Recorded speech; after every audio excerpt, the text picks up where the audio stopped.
खैरपुर नाथ इंशा में महंगाई के जिन को काबू में करने के लिए मार्केट कमेटी मैदान में आ गई।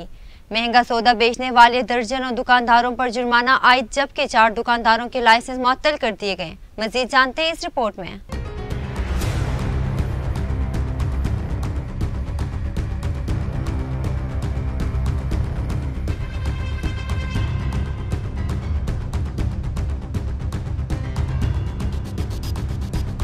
खैरपुर नाथिन शाह के नाजायज मुनाफाखोरों ने माह रमजान को भी न बख्शा। मुकद्दस महीने में अशिया खरीदोनोश को महंगा करके बेचने वालों के लिए मार्केट कमेटी ने कमर कस ली है। मार्केट कमेटी के चेयरमैन इजाज सुमरो ने दबंग कार्रवाई करते हुए दर्जनों दुकानों को जुर्माने जबकि 4 दुकानों को भी सील कर दिया। चेयरमैन मार्केट कमेटी ने महंगा गोश्त फरोख्त करने वालों के खिलाफ भी कार्रवाई की। इस मौका पर उनका कहना था कि आसमान से बात करती अशिया खरीदोनोश की कीमतों में खुद साख्ता इजाफे की वजह से शहरी परेशान है, जिसकी वजह से ये कदम उठाना पड़ा। दुकानदार अगर खरीदार को असल कीमत पर फरोख्त नहीं करेगा, इनके खिलाफ कार्रवाई होगी। माह सयाम में महंगी अशिया फरोख्त करने वाले अवाम और इंसानियत के दुश्मन है। अवाम को रिलीफ फराहम करना हमारी अव्वलीन तरजीह है।